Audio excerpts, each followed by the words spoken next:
This show is produced by the Hartman Media Company. For more information and links to all our great podcasts, visit hartmanmedia.com. The last few months have affirmed something you said years ago that was just so true, and I don't think people appreciated it at the time, is that the mortgage is an asset. But now, given where interest rates are now, to think, oh man, I got this sub 3% mortgage. Why would I ever sell? It's tremendous. It's much more valuable than the house itself. Welcome to the Creating Wealth Show with Jason Hartman. You're about to learn a new slant on investing, some exciting techniques, and fresh new approaches to the world's most historically proven asset class that will enable you to create more wealth and freedom than you ever thought possible. Jason is a genuine self-made multimillionaire who's actually been there and done it. He's a successful investor, lender, developer, and entrepreneur who's owned properties in 11 states, had hundreds of tenants, and been involved in thousands of real estate transactions. This program will help you follow in Jason's footsteps on the road to your financial independence day. You really can do it. And now, here's your host, Jason Hartman, with the complete solution for real estate investors. Hey there, and welcome to episode 2089. We've got a great guest today, and that is Deputy Chief Economist with Freddie Mac, one of the two big ones, and that is Len Kiefer. He will be here with us in just a few minutes. Before that, though, we have got to look at this chart. This chart is so telling. Look at what this chart says.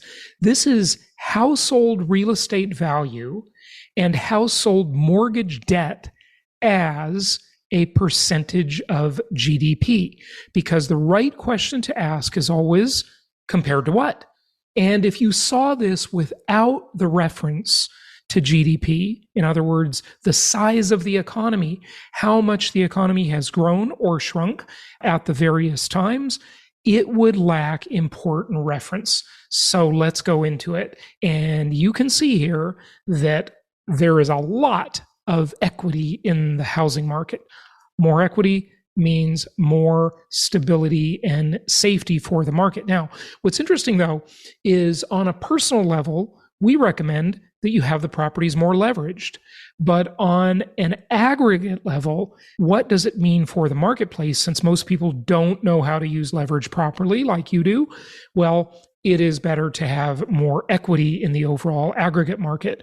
But from our level, we want to have more leverage because we get more inflation-induced debt destruction, and we get that multiplier effect, which is so critically beneficial and so critically important. Okay, so what does this chart tell us? Well, if you're looking at the screen, you see it says mortgage debt is up by $2.23 trillion. Now that would sound like, oh my gosh, everybody's so over leveraged.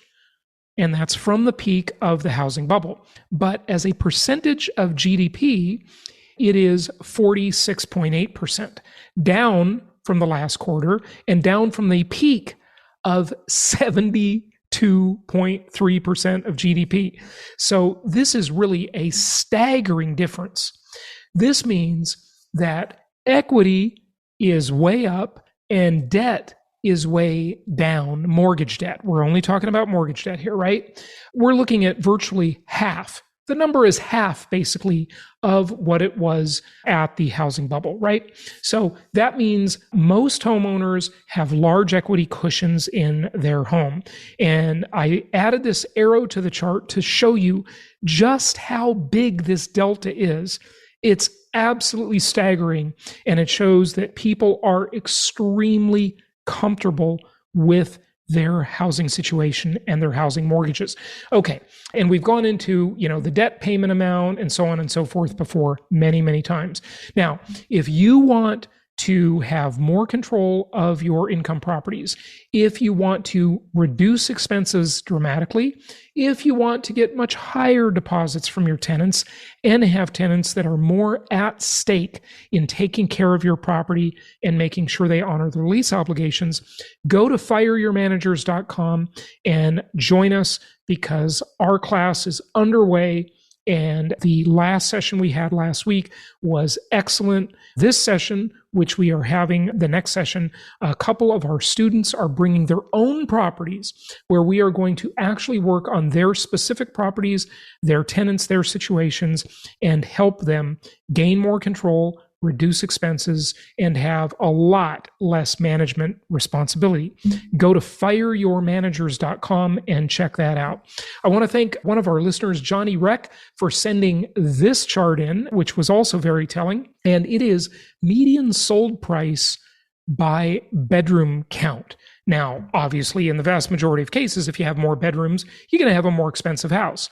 But what has happened with the price differences over time with price ranges and bedroom count? Now, I do want to say this is not a super scientific chart. It's from RocketHomes, and it does really tell a good story that you need to be aware of.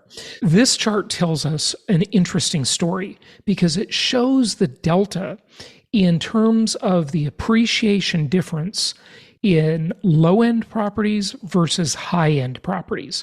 And so you can see that the price change of these lower price properties is dramatically significant, right? Look at this price change. In one-bedroom properties, because they are at the entry level of the market, they've literally doubled in price. Okay, then you look at two-bedroom properties, and they are up by 49.6%. You look at three-bedroom properties, which would be what most people would consider to be like the ideal rental property, that three-bedroom property, that three-bedroom, two-bath home, right? Or maybe 2.5 baths. If it's 2 stories, it's going to have 2.5 baths most likely. And they are up by 74.7%. But you go up the price range and subsequently up the bedroom count. 4-bedroom properties at $473,500, up less by 29.9%, and 5 or more bedrooms with a sales price of $725,000, only up by 17.9%. So it's really interesting, and this really bears out what we've been talking about for many years, is that you are better off in these entry-level price properties because they have more upward pressure, both on rents and prices.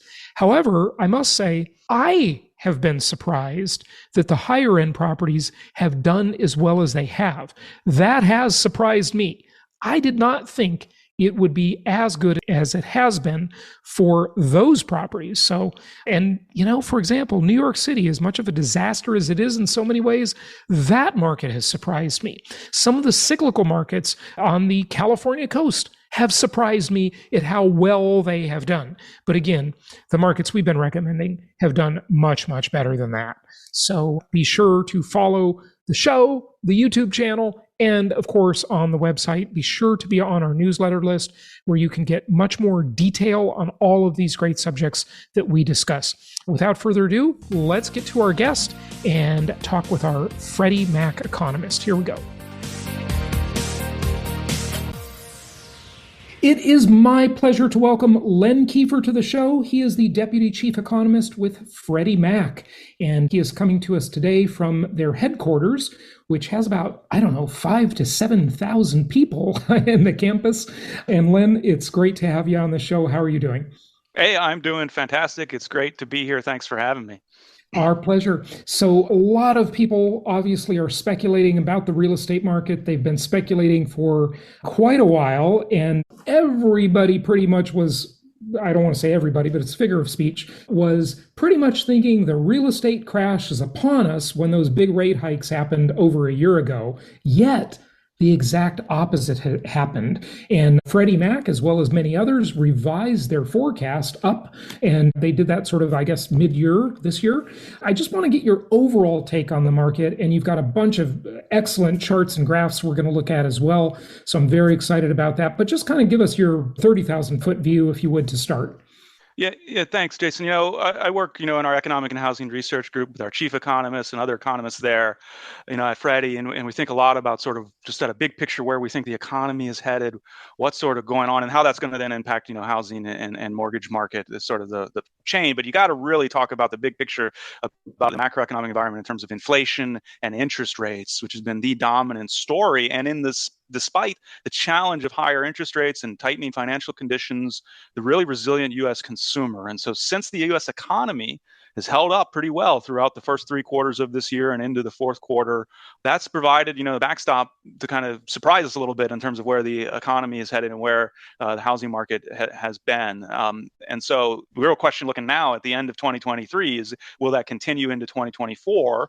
Most analysts, and ourselves included, are expecting to see a bit of a slowdown in consumer spending. A lot of the really strong data we got through the later parts of 2023 were buoyed by, the very strong stimulus and support, a lot of savings that households had built up.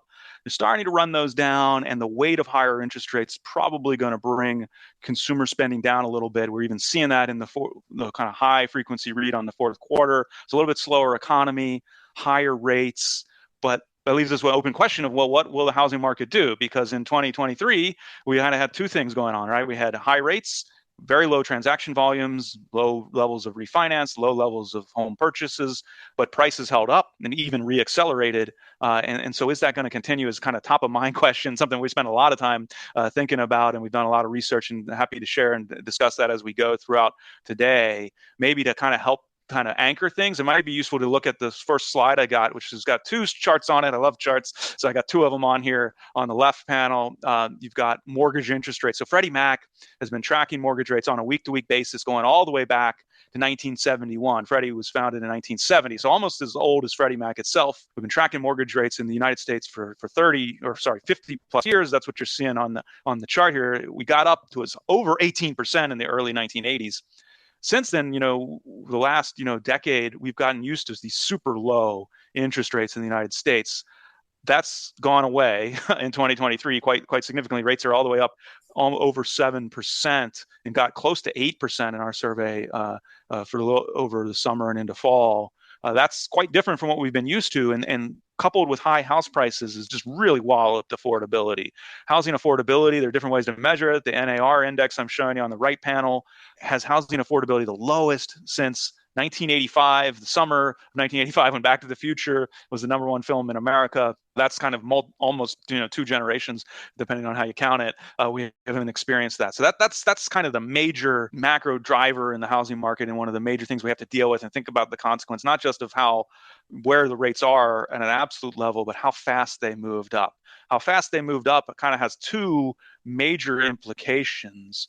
One is on the mortgage side, there's just not a lot of room for refinance activity. 2020 and 2021 were some of the strongest years ever in terms of refinance volume. A lot of folks were originating a lot of loans. People were locking in low rates. We actually published statistics that showed about 1 in 5 homeowners actually in 2021 were refinancing double, right, within a year. They'd refinance and refinance again because rates had fallen. That's gone away, right? And there's just not much sensitivity. Even if rates were to dip into the 6s, even high 5s, not a lot of volume potentially out there in terms of the amount of refinance activity, which I've got a chart on the next one showing just the distribution of rates.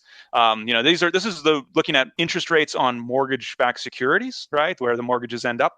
A lot of them in the 2s, 3s, right? That's the bulk of the distribution. You ask sort of who's in the money for a refinance at today's rate. Effectively, no one. We've got almost no volume. And even if rates were to drop from today down to the 6s, still very little relative volume. People have locked in. That distribution skewed way to the left because all of those homeowners that refinanced or purchased homes in 2020 and 2021 and even early 2022 have locked in these very, very low mortgage interest rates. They're not going to be interested in refinance. They're also probably not going to be 28 years left. Yeah, they got 20. They got a long time. Right. And a key question, we haven't had to deal with this for 40 years, right? Because you go back to the early 80s, rates have been declining. I mean, they've had blips up and down, but essentially been declining. We haven't experienced any kind of lock-in. And I had to go back in the archives. So I'm a economist, like to look at old research. back in the 80s, there was some research done on the interest rate lock-in, and Professor Quigley, who was at the I believe he was at Cal, had done a study published in 1987 looking at the mortgage rate lock-in, and they found some numbers, and we actually did an update using Professor Quigley's approach, which we published. If you go forward a slide, I actually have a numbers to show. We published this last over the summer, where we used Professor Quigley's approach to say, what's the sort of value of the lock-in? Because you definitely hear a lot, right? It's locked in. Consumers have locked in. They got these low rates. We showed, the big increase in rates. But what does it actually mean from an individual consumer standpoint or an individual borrower? So we applied a methodology where we said, let's just calculate what's the present value of the mortgage payment that people at 28 years that a borrower's got left versus what prevailing rates are, and calculate how much that's actually worth. Now, in America, most mortgages aren't assumable, which means they can't take that mortgage with them if they move, right? So they got to lock in, right? What's that dollar value? It's about $55,000 per borrower in the Freddie's portfolio through June of this year, right? Okay, so let's just understand what that is for a moment. So what you're saying is the value of these ultra cheap mortgages, 65% of the country has a mortgage at or below 4%, 25% at or below 3%. It's absolutely a situation we've never had before. It's an amazing situation. So the average value to that homeowner is $55,000. So in other words, is it proper to think of it this way, that if someone has a $300,000 home, it may only be worth $300,000 on the open market when someone gets a new mortgage for it, but to them, it's worth $355,000. Yeah, that is a way to think about it. Another way we did it was to do a related exercise. The reason we did this approach is because we could compare it to what Quigley had done in the 80s, and actually this is much larger. So in some sense, because rates were almost zero, right? They got down in the 2s and 3s. The actual magnitude of the lock-in effect is actually bigger than it was in 1980 and 1981. Another way to think about this is to say, let's think of the exercise. If you're a homeowner and you've built up you got your equity, right? And you got your low mortgage rate, your 3% mortgage, and you ask, I want to go out, I want to take all my equity, I want to go buy a new home. I want to sell my existing home, take all the equity from that home, go buy a new home. And ask, what I want to do is I want to keep my mortgage, my monthly principal and interest payments fixed, right? I like my low payment. I want to keep it fixed. So I ask, okay, if I go out, take all my equity, put it all as a down payment, get a new mortgage at prevailing rates, what's the value of the home I can afford to keep my payments fixed? It's 20% less than what my current home is. So that's another way to kind of think about this 55,000. It's like a 20% reduction if you want to keep those same payments. And many people are just like, no, I'm going to stay put. Why would I sell my home, have to get a smaller home and pay more for it? I can just enjoy the low rates I got, maybe do an addition, try to make it work. And this is why one of my predictions, Len, has been that the home improvement business is going to be a pretty good business because people can't take the mortgage with them, so they're going to improve the property they have. They're going to remodel the kitchen, the bathrooms, add a master bedroom, whatever. And so they can keep that mortgage, but still get a nicer home, if you will, or they're going to turn it into a rental property maybe and somehow figure out a way to keep it. And this has been the narrative, right, since the rates went up. And we're all pretty familiar with this. We've talked about it ad nauseum on the show. But it does seem like there is a little bit of sort of acceptance by homeowners and home buyers. They're one and the same many times. There's, sell their existing home and buy a new one, to actually accept just because they have the money, they can afford to do it, and they just want to do it. And they're just going to bite the bullet and pay the much higher rate on a new home and relinquish the home they have, which would be kind of nice because inventory is so low. We really need to free up some inventory. And interestingly, too, the inventory is tracking, and I'm sure you have better stats on this than I do, of course, but the inventory has increased slightly. And the purchase volume has also increased about the same. They're tracking together pretty well, whereas the doom and gloomers have been predicting that inventory would rise and there wouldn't be any buyers there to catch that increase in inventory, which so far has turned out not to be true. People are willing to buy that inventory as it comes on the market so far. Yeah, two really interesting things, and things we have some lively debates in the economist team and others, at Freddie Mac thinking about this because it matters so much for how things will play out, right? This lock-in effect, if it's $55,000, say that's just a kind of a way to think about it. You got to give that up if you move. Life will happen. People will have, job opportunities, their family situations. Right. It'll be a little painful to give that up, but over time, the effect of this lock-in effect is going to diminish. Now, key question is that 2024? Is that 2025? But over time, right, people will move on, right? They'll move. I think one of the key important factors that you got to think about is how fast rates went up and sort of how that affected the psychology in 2023 particular. A lot of folks said, look, I'm seeing rates moving up. I had conversations with folks, in the office around. They're thinking, I'm seeing rates. I'm feeling nervous about that. If rates, even if they don't fall, if they just stabilize and everybody's like, okay, we're going to pay 6.5%, 7% rate. That's kind of the norm. All right, that makes sense, and they're not going to hesitate. They may not hesitate as much, and life will happen, and other events will drive people. Home buying decision is so emotional, right? It's tied up with family. It's tied up with a lot more than just the pure economics. Of course, the economics matter, but those other factors will come into play, and that's going to drive that decision making. And so I do think that you will see the market start to thaw. It just may be an extended process, and it's really going to depend on is the economic environment still favorable, are jobs still out there? Do people have? And I want to make sure you make the distinction for our listeners and viewers. Mm-hmm. When you say the markets start to thaw, what does that mean? An increase in volume, transaction volume, an increase in prices, or a decrease in prices? Or increase in inventory, so there's more choices in this very limited inventory environment? What does market thaw mean to you guys? Yeah, I think that's a really important point, Jason, because I'm sure we'll talk about, house prices have actually not fallen, or they've fallen in certain locations, but in general are actually on the ascent again. Right? They've been reaccelerating here through the into the third quarter and into the fourth quarter 2023. Right? So it's not about price. And it's not about performance. Mortgage performance has done very well. It's really about the transaction volume and the fact that we've got sort of frozen, right? The shock of these high rates is like an ice bath, right? For the housing market, we sort of dove in. Everybody gets kind of frozen in terms of transactions. Folks are locked in. Folks are not, moving as much. You've got a boomer population, maybe that we're looking maybe to downsize, that have decided that if I downsize, I got to pay more. So I'm just going to stay with a slightly bigger home than what I need. And so that sort of the whole market's gotten frozen on a transaction liquidity point of view, in terms of the number of sales, the number. It's an interesting time, because if you talk to a realtor or anybody who's in the transaction business, they'll complain like crazy and say they're starving. But if you talk to 135 million homeowners that don't have those higher rates, that didn't buy in the last year and a half, right? They're going to say they're just super comfortable. Yeah, I mean, it's an interesting dichotomy. We've never had that before. It has freed up cash flow. I have an aggregates chart, a couple slides up. Okay, so this is aggregate data from the Fed. It's very aggregate, but kind of simple to make the point, right? How much are homeowners actually paying out of pocket in aggregate for the entire U.S. economy, right? And so this is for the whole population, mortgage debt service payments as a percent of disposable income. So a very, very aggregate measure. Historically, that's averaged about 5.5% for the entire mortgage payments over entire income, right? So you got a lot of non-mortgage holders that are in there as well. Right. So the historical average debt service burden, if you average all the homeowners in the country, so some of them own their homes free and clear, they have no mortgage, so they're in the average. Some have higher mortgages, some have medium mortgages, whatever.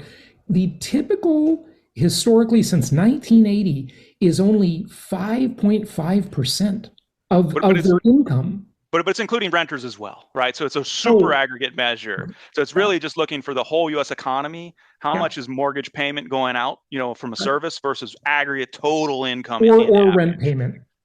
No, it's just mortgage. So it's just mortgage. So you said it includes renters.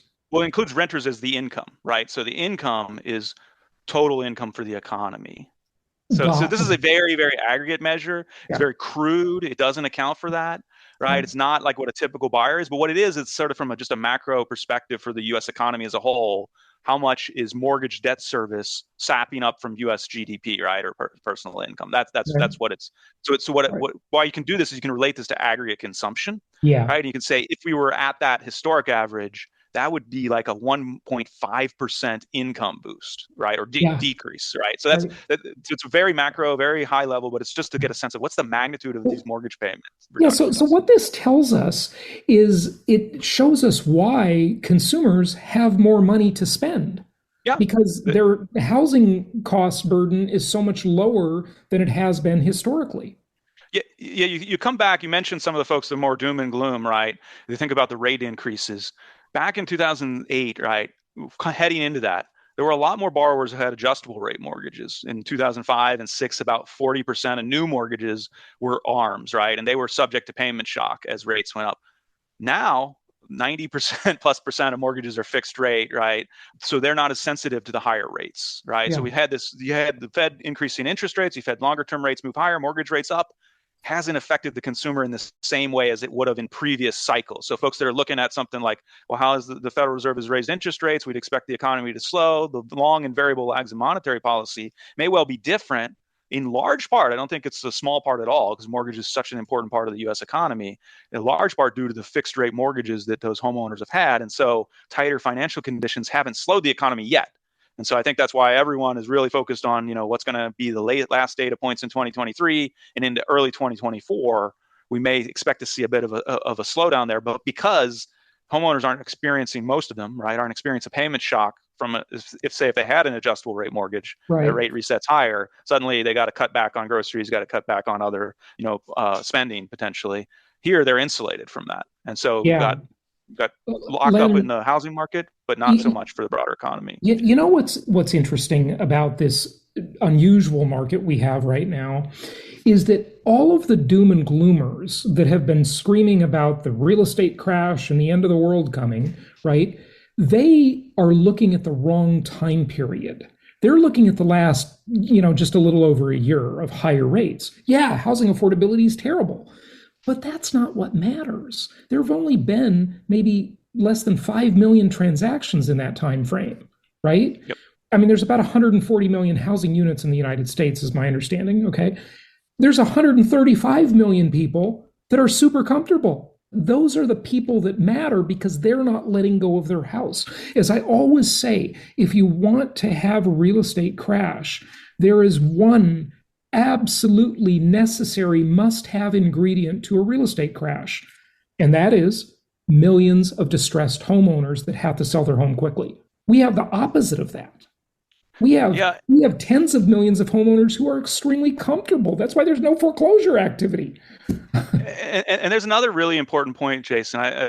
It's harder sometimes to see, but something that we've worked on a lot. We've done some research. We've got future research coming to look at this question of sort of the slow-moving component of housing demand that comes from demographic forces. Yeah. And I'm sure others have looked at this, but it's something that's so important because we have this millennial generation. If I've got a bar chart that's got the generations on it, it might help this discussion. Yeah. So you've got the millennials. If I highlighted in orange here, for 2022, they were in that age group, right, 26 to 41, right? And you just look at that distribution, right? The largest age cohort was at 32. The median first-time homebuyer age was at 33, right? They're just moving through, right, in 2023 and into 2024. And so you have this updraft, right, of population that's coming through. And many of them were frustrated because of low levels of inventory and available, homes, couldn't buy, right? And so there's a big, strong latent demand, and unemployment rate's still very low. Incomes have been supported. And if you actually look at this generation, if you look at the age and some of the details, and some of our future research is really going to try to unpack this. You look at they're highly educated, they've got high incomes. And as an economist, I'm asked to forecast interest rates, house prices, the economy. That's very tough. I love forecasting demographics because if I want to say, how many 30-year-olds will there be next year, I can count up how many 29-year-olds. So it's a good win there. But it's super important, right? Because these demographic forces, they're slow moving, they're persistent, and they really drive the fundamentals of demand. And the issue in the housing market is a mismatch between supply and demand. It's been long-term, it's been building, and that's part of the reason that house values have held up, is because we have so much incremental demand coming. You can see that clearly from the age distribution, where you have the millennial generation, age 26 to 41 back in 2022, which is the latest census data we had when we compiled this data. So you just move everything a year forward for 2023, right? But you look at that, and that largest age cohort, the peak of that age distribution was right at 32, is be 33 in 2023. That's the median age of the first-time home buyer. And then you've got a bunch more coming, right behind them. And you have the prior group that also have been frustrated because of low levels of inventory for years. It's not a new thing, right? And so there's a lot of latent demand there, and they're pushing on the marketplace. We're seeing a lot of very strong first-time buyers in the market, even with affordability challenges. There's enough of them as a group to really push demand and keep the housing market going. And as we look ahead into 2024 and even 2025, there's still going to be that strong incremental demand, particularly on the homeowner front. There may be some softness for renters as the sort of Gen Z comes in behind a little bit smaller, but still in aggregate, a lot of them. And we can't forget, just on the end of the distribution, this chart highlights the millennials, but you go out to the boomers. The youngest boomer, I believe, is going to turn 60 next year. But that age cohort is holding on and providing demand as well, because they're not liquidating out of housing as the prior generations have. So those demographics are critically important and something we spent a lot of time and will continue to look at. Yeah, you're absolutely right. And, we've definitely heard many years of millennials grousing and complaining about their situation, blaming their baby boomer parents. But, that's really not accurate. The millennials are doing quite well for themselves, actually. And they are on the slow life plan. They spend a lot of time being digital nomads, traveling the world, having fun, enjoying life. And there's a 6-year lag between millennials and their baby boomer parents. So a baby boomer who was 30, when you're trying to compare yourself to your parents' life, you have to compare it to a 36-year-old millennial. Okay, that's the same point, right? And the millennials have high student loan debt, but you know what they don't have that's expensive? Children, okay? Like their baby boomer parents had, children at that age, right? The millennials are doing that later. So there's just a lot of things that you really have to look at. But as I said in 2010, okay, I said the next 10 years, the demographics coming at the housing market, including the rental housing market, are excellent in 2010, and they were. And I renewed that in 2020. We've got 7 years left of very strong demographics, maybe longer, coming at the housing market. And really no sign that a whole lot of additional supply will come on the market that's going to solve the demand problem. And with these people locking in 28 years left on their ultra cheap mortgages, I'm wondering if we're just going to have a many decades long inventory shortage problem. We've had one for a while. I think I have a chart that speaks to that. I got a lot of charts. Yeah, if we go this one. So there's different ways of looking at this. This is a one way of thinking about that same issue, looking at sort of just what's available for supply and rent. And so the way that we build this analysis up, we want it to be pretty straightforward. We just say is what's historic vacancy rates, right? So this is really about what's vacant out there on the market, ready to move in today, right? You could either rent it or buy it, right? And you ask, what's that historic vacancy rate? And you use a historic average. And you can compare the current vacancy rate to that average. And so when the vacancy rate is high, that means you got extra supply, right? Extra homes available for rent or to buy, right? That's the bars that were very positive back up through 2010, right? We had almost 2 million extra homes on the market, right? And there just weren't buyers, right? And there weren't even renters, right? Yeah. They came very quickly. That turned around, right? And that 10 years that you said of strong housing demand actually shows up in here as you see sort of the market flip right as house prices started to bottom and return to positive growth right around the 2013 period. And then you see initially the rental market was super tight. And then the owner market has become tight over the last 3 to 5 years, particularly through COVID. And so just by this crude measure, you get a shortage of about 1.5 million housing units to just fill in the gap of what's ready to move in. But there's a further lag, right? Because that's not accounting for other sources of demand. This is just what's on the market transacting. If you actually think about, and that's just taking into account the households we have, if you factor in missing households from folks that didn't form households because there wasn't, a place to rent, there wasn't a place to buy. This number I call that shadow demand. Larger. Shadow demand. Yeah. Shadow demand is actually much larger than this number. Somewhere we had an estimate a couple of years ago working on refining it that put the total shortage factors in this stuff on the market, but also that shadow demand and other factors puts the number close to 3.8 million was our estimate a couple of years ago. Is that people or households? That is housing units. That's how much housing units we need to fill in the gap from making up lost households that weren't formed and to get enough homes on the market to sort of balance the supply and demand mismatch, which is putting pressure particularly on the for sale market, right? So that's essentially 2 years of production. Now That's a very healthy gap. There's a lot of assumptions that go into that, so it could be smaller. But even if you cut it in half, you got 2 million, right? So it's still an enormous backlog, and it's been building, like this chart shows, for the last decade. Right, and so right. So may well housing persist. shortage. So your data at Freddie Mac shows that the housing shortage is a real thing, whether it be rental or for sale inventory. They are both in short supply, right? Yeah, that's right. Wow. Yeah, I agree. I couldn't agree more. Okay. Just one more chart on prices, because we talk about aggregate prices. They're going up close to the prices have reaccelerated. To close to an annualized rate of close to 10% here at the end of 2023 or the third quarter of 2023, depending on the various index you look at. But it's really acute if you look at it at the entry level. And we've talked about with this low level building, there just hasn't been a lot of new entry level housing created in the United States. And so what happens when you have that strong demographics we've discussed, you've got a very strong pressure on house prices. And so for entry level prices, lower priced homes, they've appreciated about 62% more than high-end homes have appreciated since the year 2000. So it's not a new phenomenon. It's been ongoing. Wow. But you can definitely see after COVID that blue dotted line just kinks up, right? The demand for that entry-level housing really shot up, and the supply of it was in very, very short supply. And so when you got strong demand and weak supply, you get prices moving higher to kind of balance the market there. Len, can you help us define entry-level housing, though? What price range is that? I mean, it depends on the market, of course, what entry-level is, but help us understand what that means. Yeah. There are different ways to measure it. In tiny font on the footnote, always got my footnotes there. It says, we've got it there, but it's entry-level prices there are 75% of the median or below. So it's market specific there, and then high end prices are going to sell at 125% of the median or higher, and then you roll that over. So what you do is you take the median price in a given metro, right? So you take the MSA median price, and if you're 75% of that median price, you're considered, or lower, you're entry level. Correct. And if you're 125% or above, you're considered higher end property, right? Yes. Okay. Yep. Got it. Yeah. And this is really no surprise at all that the entry level houses have performed the best.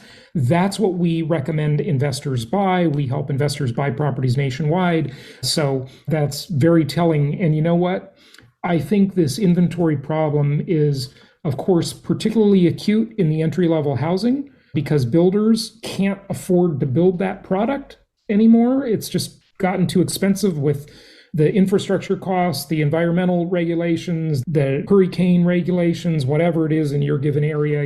I'm in Florida, so that's the one I'm going to use. But the houses are just a lot more expensive to build. That product they require, if you look at it like a car, there was a time when if you had electric door locks, electric windows, even power steering or an automatic transmission, it would have, been considered like a really nice amenity in a car.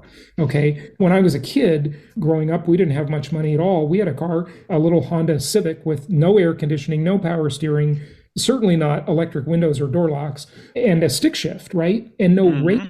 They don't even sell a car like that anymore. And now every car has anti-lock brakes, airbags, all around, all sorts of features, right? That's the way houses are too. The new houses are just loaded with much more stuff than a house built in 1970 was. And so it's challenging, right? Because if you're trying to be a new buyer coming into this market, you got no these one's high building rates. a house for you. Yeah. There's not much being built there. One way economists like to think about it is they measure something called filtering, which is how housing moves down the sort of income distribution over time. And in general, in a well-functioning market, which you build new housing and then over time, lower income people can move into those buildings, that we found that's reversed in many markets just because the supply is so short, right? And so you get reverse filtering that actually over time, the income required to buy those homes goes up, right? And there's just not new housing being built. And I think I got one more picture I want to mention, that what's happened with these high costs, folks are still doubling up, right? We've seen the sort of percent of 25 to 34-year-olds that are living at home with mom and dad, or mom or dad, right? They've gone up quite significantly. It's backed off a little bit from COVID period where folks were rushed, pushed back home, but we've still seen very, very elevated. If the number of 25 to 34-year-olds were they lived at home with their parents in the parental home was at the same rate it was in the year 2000, that would be 2.2 million fewer of them, right? That's like 2.2 million households potentially, right? Or they could marry, so it's 1.1 maybe, or double up or partner or some other arrangement, right? But that's just a huge amount of demand there. Now, some of that's by choice, right? There's some societal, but a lot of that is but it mostly represents shadow demand. Again, there's more demand than we actually can see. So this is a very good chart. Thank you for sharing that. Yeah. So we've tried to size the shadow demand, Jason, and it's hard, right? Because you need assumptions and doing things, but it's still quite significant there.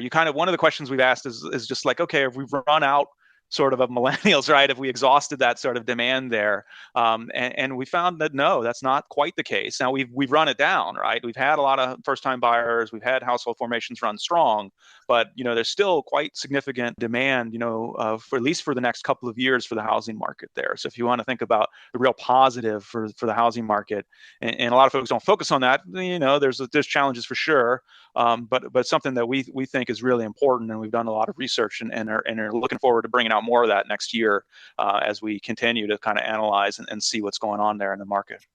Very interesting discussion, Len. Anything else you'd like to share with our audience? Yeah. I would just say that, we had a great discussion here. Really appreciate having you. Thank you for having me on the show here. I talked a lot about our research. Folks can find that on FreddieMac.com/research. We published it all free of charge, publicly available on our website. People can read and find out. They can contact us, ask us questions. Happy to always help you to engage folks. But we got a lot of rich content there. We publish regularly a monthly outlook. We have research notes periodically that explore in depth some of these topics, and we're really excited, hoping to push some of those out next year. And folks can find that, on our website. Check it out. If you haven't seen it before, take a look. I can even sign up to get notifications on the website there for what's the latest research coming out. Excellent, good stuff. Len Kiefer, thank you so much for joining us. Thanks, you.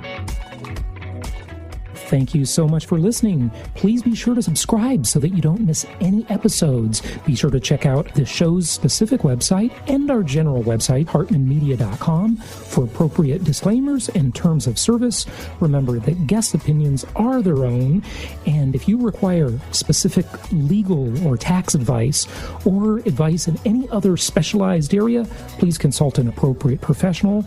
And we also very much appreciate you reviewing the show. Please go to iTunes or Stitcher Radio or whatever platform you're using and write a review for the show. We would very much appreciate that. And be sure to make it official and subscribe so you do not miss any episodes. We look forward to seeing you on the next episode.